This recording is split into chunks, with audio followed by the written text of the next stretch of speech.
Horror stories in Hindi में आप सभी का स्वागत है। दोस्तों, अगर आप लोग इस चैनल पर नए हो तो इस चैनल को सब्सक्राइब कर लीजिए। जाकर हमारी दूसरी कहानियाँ ज़रूर देखें और सुनें। साथ ही साथ डिस्क्रिप्शन बॉक्स में हमारा व्हाट्सएप का नंबर है और इंस्टाग्राम का लिंक है। अगर आप में से कोई हमें अपनी कहानियाँ भेजना चाहता है तो उस लिंक पर क्लिक करके हमें अपनी कहानियाँ भेज सकता है। चलिए बढ़ते हैं हमारी कहानियों की ओर। आज की ये कहानी आशीष की है। चलिए इनकी कहानी शुरू करते हैं। आशीष एक गरीब लड़का था, लेकिन वो काफी मेहनती था। गांव के बाहरी हिस्से में एक पुराना और खंडर जैसा फार्म हाउस का चौकीदार बनने का काम स्वीकार किया था। गांव वाले उस फार्म हाउस के बारे में कुछ अजीब सी बातें करते थे। कोई नहीं जानता था कि वहां क्या हुआ था, लेकिन कई सारी घटनाएं सुनने को मिलती थी। कुछ लोग कहते थे कि वहां आत्माएं रहती है, तो कुछ का मानना था कि उस घर में कभी किसी की मौत हुई थी। आशीष जानता था कि कुछ तो गड़बड़ है, लेकिन वो गरीब था, इस वजह से उसके पास कोई दूसरा ऑप्शन ही नहीं था। उसे एक काम चाहिए था, और जब उसे फार्म हाउस की देखभाल का काम मिला तो उसने तुरंत ही हाँ कर दिया। पैसे भी काफी अच्छे थे और उसे लगा कि सिर्फ पुराने घर की देखभाल करने में क्या बुराई हो सकती है। पहली रात जब आशीष वहां गया तो अंधेरा तो घना था। घर की दीवारें जगह जगह से टूटी हुई थी और खिड़कियों पर जाले लटक रहे थे। हवाओं की तेज आवाजें सुनाई दे रही थी, जैसे कोई अंदर से पुकार रहा हो। आशीष ने जब फार्म हाउस का बड़ा लकड़ी का दरवाजा खोला तो वो जोर से चरमरा उठा, जैसे कई सदियों से किसी ने उसे छुआ तक ना हो। अंदर का माहौल भी कुछ मनहूस जैसा लग रहा था। ऐसा लग रहा था कि उस घर के लिए समय रुक सा गया हो। दीवारों पर जाले लटके हुए थे और जमीन धूल से ढकी हुई थी, लेकिन आशीष ने इन सब को नजरअंदाज कर दिया। वो सीधा उस कमरे की तरफ बढ़ा जहां उसे रात भर रहना था। कमरा छोटा था, बस एक बिस्तर और एक पुरानी लकड़ी की कुर्सी थी। वो खिड़की के पास जाकर बाहर देख रहा था कि अचानक उसे किसी की बात करने की आवाज सुनाई दी। वो चौंक गया। उसने सोचा एक बार को कि शायद हो सकता है मेरा वहम होगा या कोई आवाज मुझे बाहर से ही सुनाई दी होगी। लेकिन फिर आहट दोबारा से हुई और इस बार बात के साथ साथ ऐसा लगा कि कोई चल भी रहा है। आशीष के पसीने छूटने लगे थे। उसने पलटकर पूरे कमरे को देखा, लेकिन वहां कोई भी दिखाई नहीं दिया। तभी उसे लगा कि कमरे के दरवाजे पर कोई खड़ा है। वो एकदम से दरवाजे की तरफ बढ़ा और दरवाजा खोला, पर बाहर कोई नहीं था। उसके रीढ़ की हड्डी में ठंडक दौड़ गई। दरवाजा बंद करते हुए उसे महसूस हुआ कि कोई उसे पीछे से देख रहा है। उसने धीमे से पीछे मुड़कर देखा, लेकिन इस बार भी अंधेरे के सिवा कुछ नहीं दिखा। आशीष ने खुद को संभाला और सोने की कोशिश की, लेकिन उसे नींद नहीं आ रही थी। बिस्तर पर लेटे लेटे उसे बार बार ऐसा महसूस होता कि कोई उसके पास खड़ा है। तभी कमरे में हल्की सरसराहट हुई। जैसे ही उसने आंखें खोली, उसे लगा कि बिस्तर के पास कोई परछाई खड़ी है। वो पूरी तरह डर से जम सा गया था। उसने साहस जुटाकर लालटेन की ओर हाथ बढ़ाया और उसे जलाया, लेकिन उस परछाई का कोई नामो निशान नहीं था। कुछ देर बाद उसने दोबारा से लेटने की कोशिश की, लेकिन तभी उसे खिड़की के बाहर से किसी की रोने की आवाज आई। वो हड़बड़ा कर उठा और खिड़की के पास गया। बाहर तो कोई नहीं था, लेकिन आवाज अब भी आ रही थी, जैसे कोई महिला दर्द में रो रही हो। आशीष के रोंगटे खड़े हो गए। अचानक खिड़की पर जोर से थपथपाहट हुई, जैसे किसी ने बाहर से खिड़की पर हाथ मारा हो। आशीष चीख पड़ा वो अचानक की आवाज सुनकर और तेजी से पीछे हट गया। वो कांपते हुए खिड़की की ओर देख रहा था। तभी खिड़की की दूसरी ओर एक डरावनी सफेद चेहरा दिखाई दिया। आंखें गहरी काली और चेहरा सफेद, मानो शरीर में एक कतरा भी खून का ना हो। वो चेहरा जो बनकर खिड़की के बाहर आया था, वो आशीष को ही देख रहा था। आशीष का खून एकदम जम गया था। उसके पैर जैसे जमीन से चिपक गए थे और वो वहीं डर के मारे कांप रहा था। तभी उस चेहरे ने खिड़की के शीशों पर अपने हाथों से जोर से वार करना शुरू कर दिया, मानो वो अंदर घुसने की कोशिश कर रहा हो। आशीष ने अपनी पूरी ताकत लगाकर दरवाजा खोला और बाहर की ओर भागा। फार्म हाउस की अंधेरी गलियों में दौड़ते हुए उसे लग रहा था कि कोई उसके पीछे भाग रहा है। वो हाफते हुए बाहर के गेट तक पहुंचा और जैसे तैसे उसे खोला। बाहर की हवा में आते ही उसने राहत की सांस ली, लेकिन जब उसने पीछे मुड़कर देखा तो फार्म हाउस की खिड़कियों से वही चेहरा उसे घूर रहा था, उसी सफेद चेहरे के साथ जिसकी काली आंखें अंधेरे में चमक रही थी। आशीष दोबारा उस फार्म हाउस की ओर देखना भी नहीं चाहता था। उस रात के बाद फार्म हाउस से दूर रहने का उसने फैसला कर लिया था, लेकिन उसकी किस्मत उसे इतनी आसानी से शायद नहीं छोड़ना चाहती थी। अगले कुछ दिनों तक वो गांव में रहा, लेकिन हर रात उसे वही खौफनाक चेहरा दिखाई देता था। सपनों में भी वो सफेद चेहरा और काली आंखें उसका पीछा करती थी। धीरे धीरे आशीष का मानसिक संतुलन बिगड़ने लगा। वो हर समय डरा सहमा रहने लगा। रात को अचानक जाग जाता और बड़बड़ाने लगता, वो आ रहा है, वो मुझे ले जाएगा। गांव वालों ने उसे बार बार समझाया कि वो किसी तांत्रिक के पास जाए, लेकिन आशीष को लगता था कि ये सब बेवकूफ बनाते हैं। उसने खुद को विश्वास दिलाने की कोशिश की कि वो फार्म हाउस की खौफनाक रात को भूल जाएगा, लेकिन एक रात कुछ ऐसा हुआ जिसने उसकी हिम्मत पूरी तरह तोड़ दी। उस रात आशीष अपने कमरे में सोने की कोशिश कर रहा था।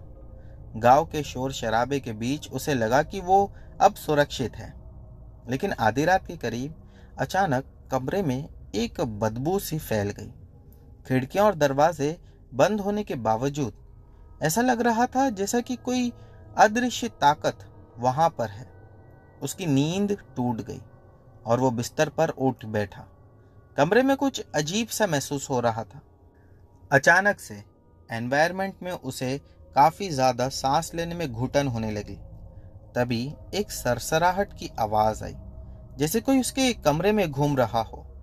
आशीष ने धीरे धीरे अपना सर घुमाया और कमरे के कोने की ओर देखा। अंधेरे में उसे फिर वही परछाई दिखाई दी जो फार्म हाउस में दिखी थी, पर परछाई का आकार धीरे धीरे बढ़ता जा रहा था और आशीष के दिल की धड़कनें इतनी तेज हो गई कि उसे लगा कि वो सुनाई देने लगेगी। फिर एक आवाज गूंज उठी, तू मुझसे दूर नहीं जा सकता। वो आवाज काफी भयानक थी। आशीष ने कांपते हुए चारों ओर देखा, लेकिन कोई दिखाई नहीं दिया।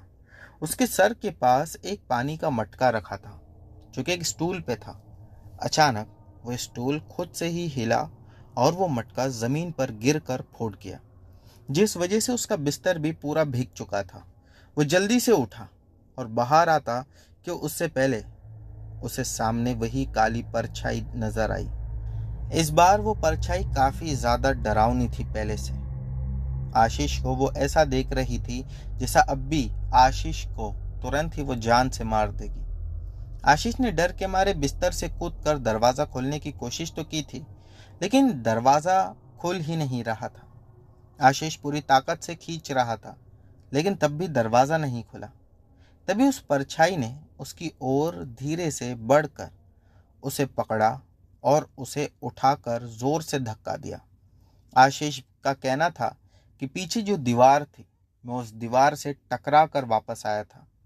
आशीष को अब अपने शरीर में ताकत महसूस ही नहीं हो रही थी। उसकी सांसें रुकने लगी थी। वो परछाई इतनी करीब आ गई थी कि उसने आशीष के चेहरे के पास अपनी सफेद ठंडी उंगलियां फैला दी। आशीष ने चीखने की कोशिश की, लेकिन उसकी आवाज जैसे गले में फंस गई थी। तू मेरे बिना नहीं रह सकता। वो आवाज फिर से गूंजी और तभी परछाई ने आशीष के गले को जकड़ना शुरू किया। उसके शरीर में मानो जान ही नहीं बची थी। उसे ऐसा महसूस हुआ जैसे कि वो अभी ही मर जाएगा। एक बार को उसे ऐसा भी लगने लगा कि कोई उसके शरीर के भीतर आकर उससे अपने साथ ले जाने की बात कर रहा है। अभी ये सब चल ही रहा था कि अचानक दरवाज़ा जोर से खुला और आशीष जमीन पर गिर पड़ा। परछाई वो कहीं एकदम से गायब हो गई थी, लेकिन आशीष के गले पर गहरे नाखूनों के निशान अब भी मौजूद थे। वो हांफते हुए खड़ा हुआ, कांपते हाथों से अपने गले को छूते हुए, और फिर तेजी से कमरे से बाहर भागा।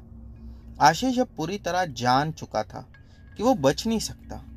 वो उस आत्मा के गिरफ्त में है, और जितना वो भागने की कोशिश करेगा उतना ही उसे अपनी ओर वो आत्मा खींचेगी।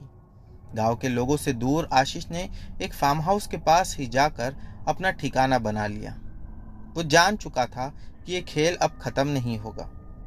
फिर वो उसी खंडर में हर रात जाता जहां से सब कुछ शुरू हुआ था। अंधेरे और भूतिया सन्नाटे में वो उन आवाजों को सुनता और देखता। कुछ लोग उसे पागल कहते और कुछ लोग उसे ये कहते थे कि वो किसी आत्मा की कैद में है, इसी वजह से वो ये सब कर रहा है।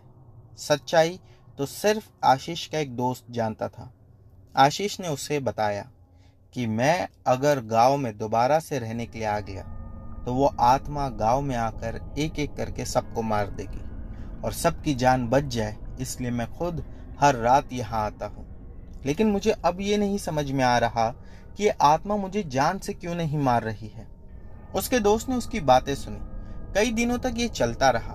फिर उसके दोस्त ने अपने किसी जान पहचान वाले को ये सारी घटना बताई। उस आदमी ने आशीष से मिलने की बात कही और वो आशीष के पास मिलने के लिए आया। जब वो आया और उसने कुछ मंत्र आशीष के ऊपर पढ़कर फूके, जिसके बाद उसने आशीष के सर का एक बाल निकाला और आंख बंद करके वो कुछ देखने लगा, जिसके बाद वो कहने लगा कि बस अब कुछ दिन में ही वो आत्मा तुम्हें ले जाएगी। आशीष ने कहा कोई बात नहीं, मैं अगर चला गया गांव वाले तो बच जाएंगे।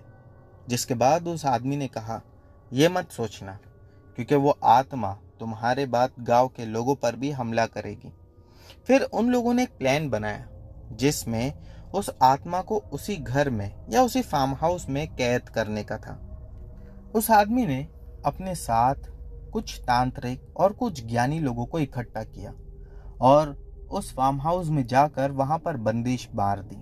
जिसके बाद वो आत्मा उसी फार्म हाउस में कैद होकर रह गई, और उसने आशीष को ये एडवाइस दिया कि तू अब इस गांव से और इस फार्म हाउस से हमेशा के लिए दूर चला जा। वो आत्मा अब इस फार्म हाउस के बाहर कभी नहीं आ पाएगी। आशीष उसके बाद कहीं दूर चला गया और कभी भी उसका कोई पता नहीं चला। उसका जो दोस्त है, उसका कहना यह था कि आज इस घटना को लगभग 19 साल से ज़्यादा का समय हो चुका है, लेकिन आशीष और मैं अब तक एक दूसरे से नहीं मिले। तो दोस्तों, ये थी आशीष की कहानी। बढ़ते हैं अगली कहानी की ओर।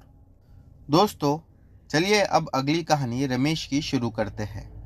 कई साल पहले रमेश किसी काम के सिलसिले में एक छोटे से गांव में गया था। ये गांव काफ़ी दूर था जहां पर वो रहता था, और उसे वहां पहुंचने के लिए भी काफ़ी सारी तकलीफ का सामना करना पड़ा था, क्योंकि उस समय तो इतना ज़्यादा डेवलपमेंट था ही नहीं। रमेश एक इंजीनियर था और उसे गांव के पास बनने वाले पुल की देखरेख के लिए अपॉइंट किया गया था। ये काम 1 महीने का था और इस वजह से उसे उसी गांव में रहना था। गांव के लोग काफ़ी अच्छे थे, लेकिन उनमें से कुछ अधिक बात नहीं करते थे।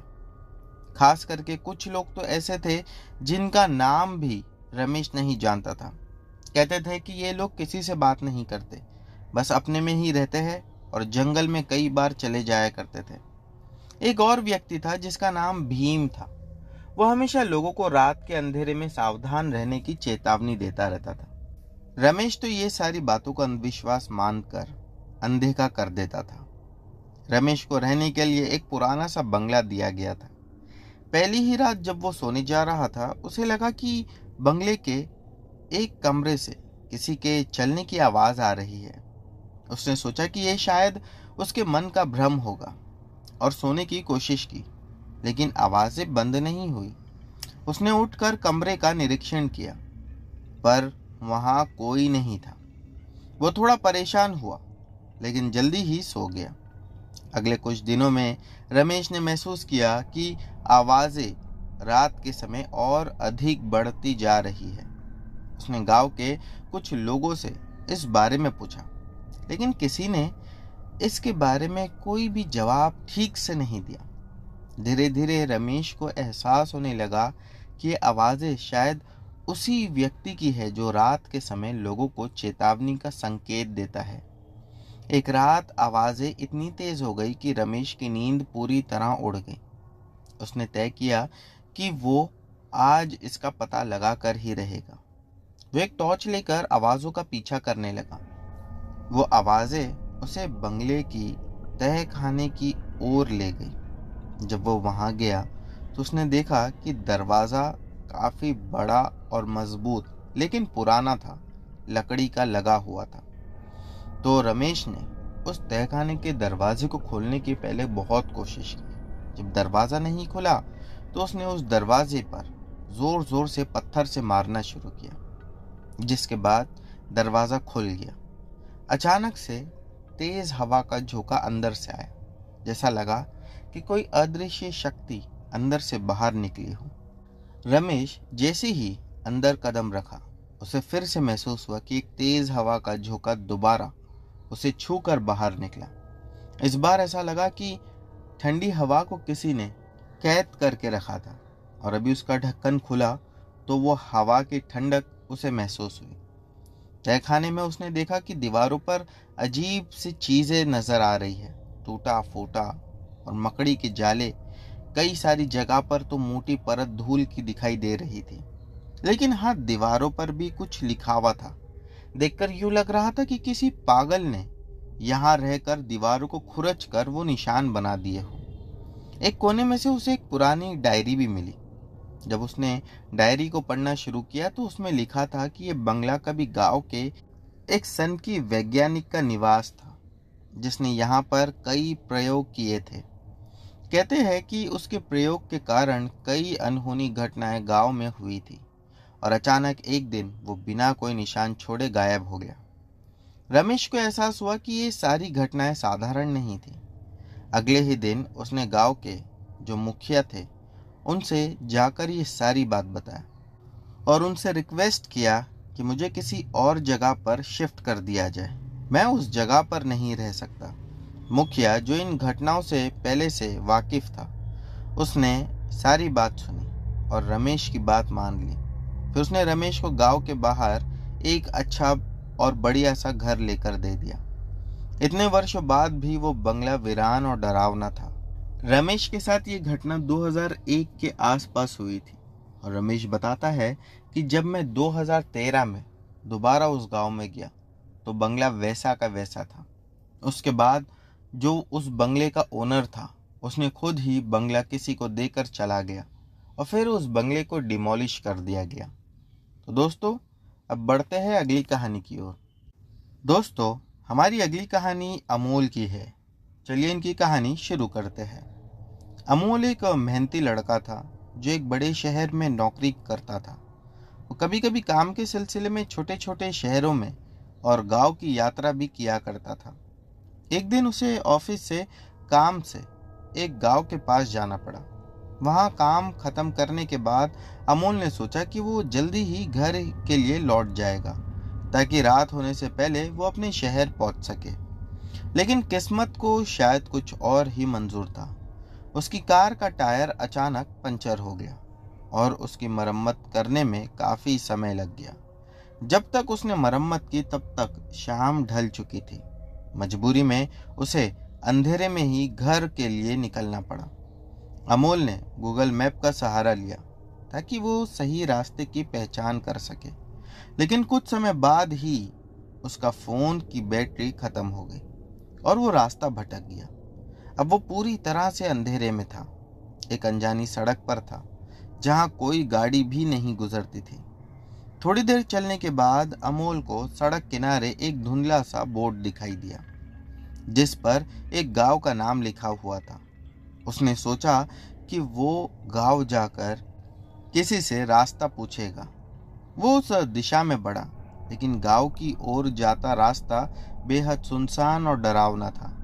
रास्ते के दोनों ओर ऊंचे ऊंचे पेड़ थे और हवा की वजह से उनकी शाखाएं कांप रही थी, जिससे अजीब सी आवाजें आ रही थी। गांव पहुंचकर अमोल ने देखा कि वहां की सारी गलियां खाली पड़ी थी। कुछ घरों में हल्की सी रोशनी दिखाई दे रही थी, लेकिन उनमें से कोई भी बाहर नहीं था। उसे एक बूढ़ी औरत दिखाई दी जो दरवाजे पर खड़ी थी। अमोल ने उसके पास जाकर रास्ते की जानकारी मांगी। बूढ़ी औरत ने उसे अजीब तरीके से देखा और कहा, तुम्हें इस समय यहाँ नहीं होना चाहिए था। अमोल थोड़ा घबराया, लेकिन उसने साहस दिखाते हुए पूछा, मैं यहाँ फंस गया हूँ, क्या आप मुझे शहर का रास्ता बता सकती हो? बूढ़ी औरत ने एक दिशा की ओर इशारा करते हुए कहा, तुम इस रास्ते पर जाओ, लेकिन ध्यान रहे किसी भी हालत में पीछे मुड़कर मत देखना। आगे बढ़ते हुए अमोल ने देखा कि रास्ता और भी सुनसान होता जा रहा था। तभी उसे पीछे से किसी के पैरों की आवाजें सुनाई देने लगी और वो आवाजें अब बढ़ती भी जा रही थी। यूं महसूस हुआ जैसे कि कोई तेजी से उसकी ओर आ रहा हो। अमोल को बूढ़ी औरत की बात याद आई और उसने पीछे मुड़कर नहीं देखने का मन बना लिया, लेकिन उत्सुकता के कारण वो थोड़ी देर बाद खुद को रोक नहीं सका और धीरे से पीछे मुड़कर देखा। जैसे ही उसने ऐसा किया, पूरा के पूरा माहौल एकदम से बदल गया। चारों ओर घना कोहरा छा गया और अचानक से अजीबोगरीब परछाइयां हवा में नाचने लगी। उसके चारों ओर अजीब सी हंसी की आवाजें गूंजने लगी। अमोल का दिल तेजी से धड़कने लगा। डर के मारे अमोल दौड़ने लगा, लेकिन वो जितना तेज दौड़ता उतना ही वो उन्हीं गलियों में वापस लौट आता। ऐसा लगता था कि मानो गांव एक भयंकर भूल भुलैया है। उसने एंड में देखा कि एक मंदिर उसे दिखाई दे रहा है। जब भी वो रास्ता भटकता तो वो ढूंढ ढूंढ कर दोबारा उसी मंदिर के पास आ जाता। वो मंदिर के सामने खड़ा था, किसी तरह मंदिर के अंदर गया और दरवाजा बंद कर दिया। मंदिर के अंदर तो सब कुछ शांत था। अमोल को एक बूढ़े पुजारी जी वहां पर मिले, जिन्होंने उसे पानी पिलाया और बाहर की घटनाओं के बारे में पूछा। पुजारी जी ने उसके माथे पर डर को देखा और कहा, तुमने पीछे मुड़कर देखकर गलती की। इस गांव की ये एक अजीब सी भूतिया परछाई है जो अक्सर रास्ते में भटके हुए लोगों को अपने जाल में फंसा लेती है। अब तुम थोड़ी देर यहीं पर ठहरो और सुबह होते ही यहाँ से निकल जाना। अमोल ने पुजारी जी की बात मानी और मंदिर में ही रात गुजार दी। सुबह हुई तो वो गांव एकदम नॉर्मल अब नजर आ रहा था। उसने देखा कि लोग अपने कामों में बिजी थे और सब कुछ नॉर्मल हो चुका था। पुजारी जी ने उसे सही दिशा बताई और वो वहां से निकल पड़ा। घर पहुंचकर उसने एक लंबी सांस ली और अपना मन बना लिया कि ऐसी गलती अब वो दोबारा कभी नहीं करेगा और ना ही तो सूरज ढलने के बाद वो ऐसे किसी रास्ते पर जाएगा। तो दोस्तों, अब बढ़ते हैं अगली कहानी की ओर। दोस्तों, हमारी ये कहानी रितेश की है। चलिए कहानी शुरू करते हैं। गर्मी की छुट्टियों में रितेश अपनी पत्नी साक्षी और 10 साल का बेटा औरव के साथ पहाड़ी इलाके में घूमने के लिए गया था। वो अक्सर ही अपनी बिजी लाइफ से कुछ पल सुकून के बिताने के लिए ऐसे जगह पर जाया करते थे। इस बार उन्होंने एक छोटे से गांव के पास एक पुराने हेरिटेज होटल में ठहरने का फैसला किया। काफ़ी ज़्यादा खूबसूरत नज़ारा था वहाँ का। पहाड़ों से घिरा उस होटल का नाम हिल व्यू हेरिटेज था। होटल की इमारत बहुत प्राचीन थी, लेकिन इसका आकर्षण अनोखा था। होटल में पहुंचने के बाद उन्हें एक बड़ा लेकिन पुराना कमरा दिया गया, जिसकी खिड़कियां खोलते ही ठंडी हवा अंदर आने लगी। रितेश ने महसूस किया कि होटल में कुछ अजीब सा था। पूरे एनवायरनमेंट में एक अजीब सी ठंडक थी और कभी कभी उसे लगता जैसे कोई पीछे खड़ा होकर उसकी ओर देख रहा है। साक्षी ने भी इस बात का जिक्र किया, लेकिन उन्होंने इसे अपनी थकान मानकर नज़रअंदाज कर दिया। रात के खाने के बाद परिवार कमरे में आराम करने चला गया। जैसे ही रात का सन्नाटा गहरा हुआ, आरव ने खिड़की के पास कालीन के नीचे कुछ अजीब धब्बे देखे। उसने कालीन को तुरंत ही हटाया और पाया कि वहां पर कुछ अजीब तरह के निशान बने हुए थे। ये देखकर वो तुरंत अपने माता पिता के पास भाग गया। रितेश और साक्षी ने भी निशानों को देखकर महसूस किया कि ये कुछ धार्मिक या तांत्रिक प्रतीक थे। रितेश ने होटल के स्टाफ से इसकी पूछताछ की, लेकिन उन्होंने बताया कि ये होटल काफी पुरानी है, शायद इस वजह से कुछ निशान पड़ गए होंगे। ये कहकर उन्होंने बात टाल दी। उस रात रितेश की नींद अचानक खुल गई। उसे लगा जैसे कमरे में कोई और भी मौजूद है। उसने चारों ओर देखा पर कोई नहीं था। तभी उसने देखा कि साक्षी और आरव भी जाग चुके थे और उनके चेहरे पर एक डर साफ नजर आ रहा था। साक्षी ने बताया कि उसे किसी ने उसके कान में सरसराहट भरी आवाज में कुछ कहा था। डर के मारे रितेश ने कमरे की सारी लाइटें जला दी और खिड़कियों को बंद कर दिया, लेकिन डर ने उनकी नींद ही छीन ली थी। अचानक आधी रात को दरवाजे पर जोर की दस्तक हुई। सहमा हुआ रितेश दरवाजा खोलने चला गया, लेकिन बाहर कोई नहीं था। तभी उन्हें होटल के गलियारे में बच्चों की हंसी और दौड़ते कदमों की आवाज सुनाई दी। ये सब अजीब था, लेकिन आवाजें वास्तविक लग रही थी। अगले दिन रितेश ने स्थानीय लोगों से होटल के बारे में जानने की कोशिश की। एक बूढ़े आदमी ने बताया कि सालों पहले वहां एक अनहोनी घटना हुई थी, जहां एक परिवार रहस्यमय तरीके से गायब हो गया था। माना जाता था कि होटल की जमीन पर कुछ बुरी शक्तियों का साया था। यह सुनकर रितेश और उसका परिवार काफी ज्यादा डर गए। उन्होंने उसी दिन होटल छोड़ने का फैसला लिया। होटल छोड़ते समय रितेश ने महसूस किया जैसे कोई अदृश्य शक्ति उनके वहां से जाने के लिए काफी ज्यादा खुश हो रही हो। रास्ते भर आरव ने कहा कि अब वो कभी ऐसे पुरानी जगहों पर नहीं जाएगा, और रितेश और साक्षी ने भी उसके संकल्प में साथ दिया। उनकी इस घटना ने उन्हें ये सिखाया कि कभी-कभी अनजानी जगह की सुंदरता में छुपे हुए खतरों को नज़रअंदाज नहीं किया जा सकता। इस घटना के बाद रितेश का परिवार सुरक्षित अपने घर लौट गया और ये घटना कई सालों तक उनके दिमाग में छपी रह गई। तो दोस्तों, अब बढ़ते हैं अगली कहानी की ओर। दोस्तों, हमारी अगली कहानी एक मछुआरे की है। चलिए ये कहानी शुरू करते हैं। गांव के पास से ही एक नदी गुजरती थी। हर कोई उसी नदी से जाकर मछली पकड़ता था और हर कोई अपनी नाव और जाल लेकर उस नदी में चला जाया करता था मछली पकड़ने के लिए। एक दिन ऐसे ही एक लड़का अपनी नाव और जाल के साथ नदी में चला गया मछली पकड़ने। गांव वाले उसे नदी का मित्र भी कहते थे, क्योंकि वो नदी और उसके रहस्य के बारे में काफी सारी जानकारी रखता था।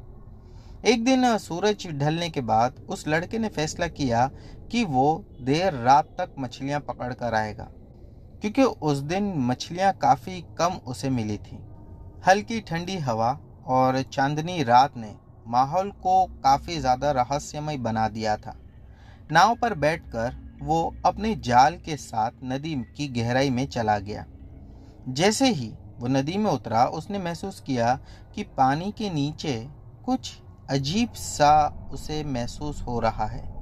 इनफैक्ट उसे ऐसा लगा कि कुछ तो है जो ऊपर से दिखाई नहीं दे रहा, लेकिन पानी के अंदर जरूर है।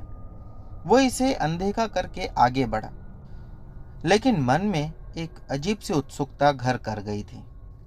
कुछ देर बाद जब वो जाल डालने के लिए तैयार हुआ, तो उसके कानों में एक धीमी सी आवाज आई। ऐसा लग रहा था जैसे कोई उसे अपनी ओर बुला रहा हो। उसने चारों ओर देखा, पर हर तरफ सिर्फ शांत पानी और दूर दूर तक फैली चांदनी थी। उसने इस आवाज को अपनी कल्पना समझकर इग्नोर किया। कुछ समय बाद उसे महसूस हुआ कि जाल में कुछ भारी फंस गया है। खुशी खुशी उसने जाल खींचना शुरू किया, लेकिन जैसे ही जाल को खींचते हुए ऊपर लाया पानी के, तब उसने देखा कि वो कुछ अजीब ही था। उसका दिल जोरों से धड़कने लगा था।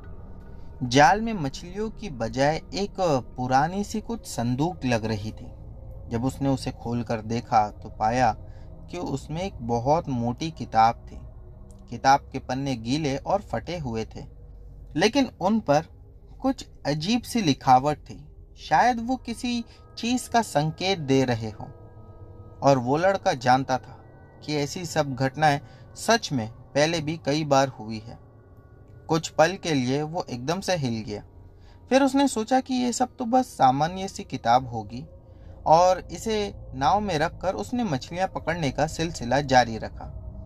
जब वो वापस लौटा तो उसने किताब को घर में रख दिया और सोने चला गया। उसी रात उसे अजीब सपने आने लगे।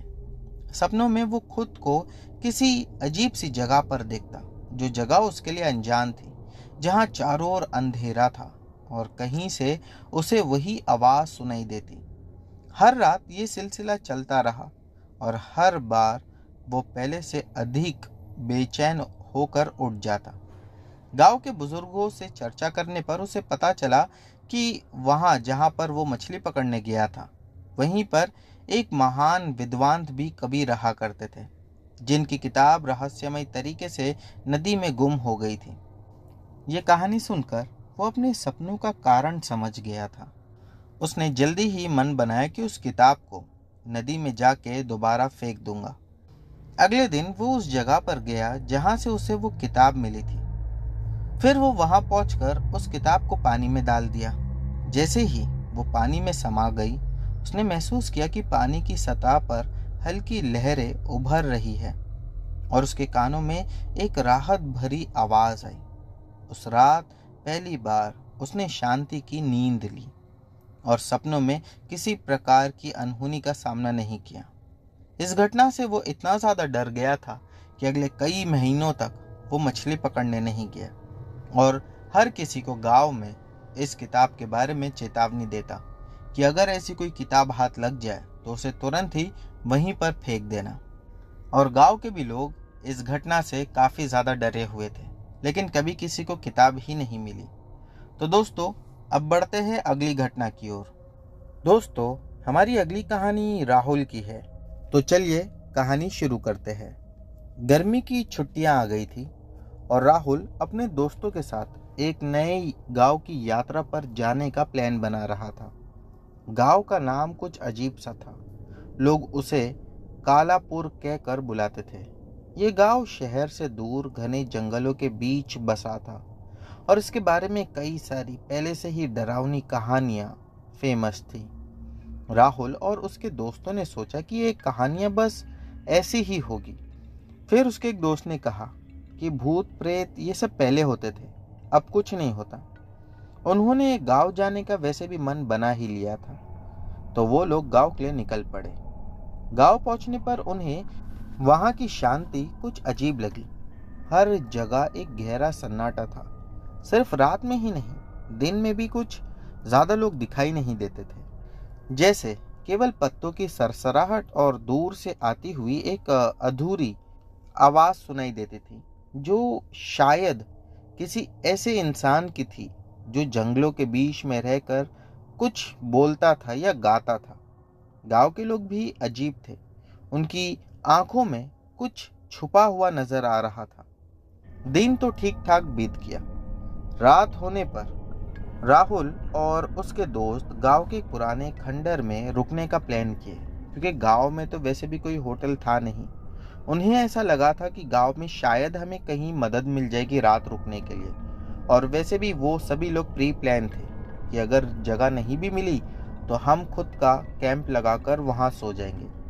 खंडर के अंदर सबसे पहले उनके सामने एक पुरानी तस्वीर आई, जिसमें एक महिला की छवि थी। वो महिला बहुत सुंदर थी, लेकिन उसकी आंखें काफी डरावनी थी। दोस्तों ने उसे देखने के बाद उसका मजाक भी बनाया, लेकिन राहुल का मन कुछ और ही कह रहा था। जब रात होने लगी तो अचानक खंडर में अजीब आवाजें सुनाई देने लगी। दोस्तों ने सोचा कि ये बस खंडर की आवाज है, लेकिन अचानक उन्हें खिड़की के बाहर एक साया दिखाई दिया। जब उन्होंने बाहर देखा तो वहां कोई नहीं था, लेकिन उन्हें महसूस हुआ कि उनकी सांसें तेज हो गई है और अजीब सी कुछ उन्हें घबराहट भी महसूस हो रही थी। सुबह उठने पर उन्होंने देखा कि उनके एक दोस्त नितेश जो थे वो गायब थे। सभी ने उसे ढूंढने की कोशिश की, लेकिन उसका कहीं पता नहीं चल रहा था। गांव के लोग भी इस रहस्य को लेकर चुपचाप थे। उन लोगों ने बताया कि गांव में ऐसे कई लोग गायब हो चुके हैं, खासकर जो खंडर में रहते हैं। राहुल और उसके बाकी दोस्तों को इस बात का डर सताने लगा कि अगर नितेश नहीं मिला तो शायद उनकी भी यही हालत हो जाएगी। उन्होंने नितेश को ढूंढने का निश्चय किया और फिर खंडर में दोबारा गए। खंडर में पहुंचते ही उन्हें एक पुराना संदूक मिला जिसमें एक डायरी थी। डायरी में लिखा था कि वो महिला जिसकी तस्वीर थी गांव की एक बहुत ही सुंदर औरत थी, लेकिन एक रात उसे गांव के लोग देवता मानकर बलिदान देने लेकर चले गए। कहा जाता है कि उसकी आत्मा अब गांव की रक्षा करती है, लेकिन जो भी उसके स्थान पर पहुंचता है वो उसे अपने साथ ले जाती है।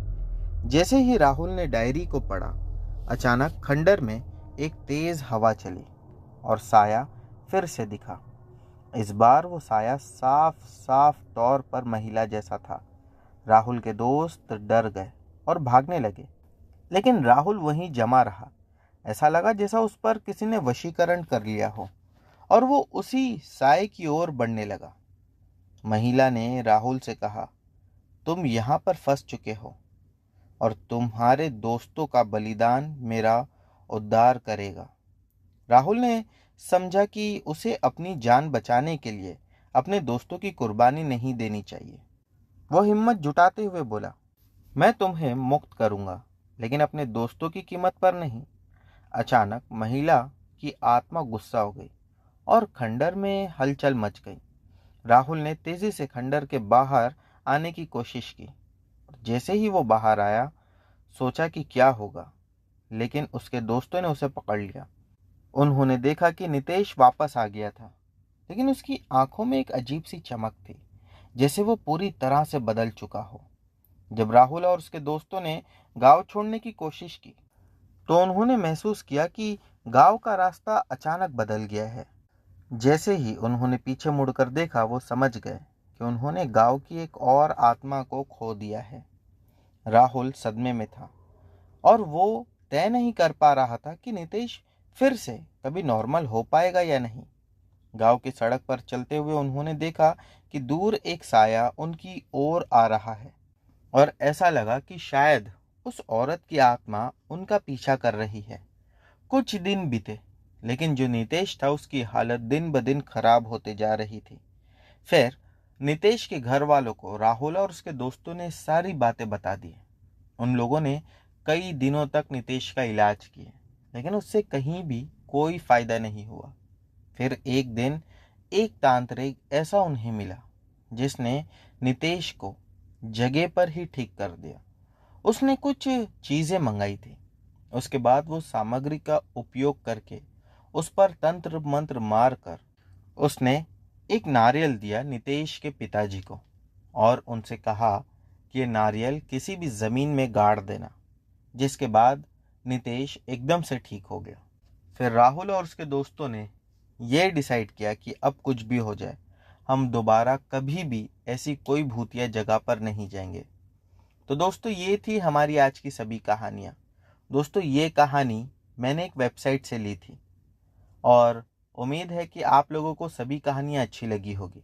अगर आपको ये कहानियों में जो भी कहानी अच्छी लगी हो उसके बारे में कमेंट सेक्शन में ज़रूर बताना। और दोस्तों, जिन्होंने भी मुझे अपनी कहानियाँ भेजी है उसमें काफ़ी एरर्स है, उसे ठीक करके अपलोड करने में टाइम लगेगा। आप निश्चिंत रहिए, सबकी कहानियाँ इस चैनल पर ज़रूर रहेगी। मिलते हैं अगली वीडियो में।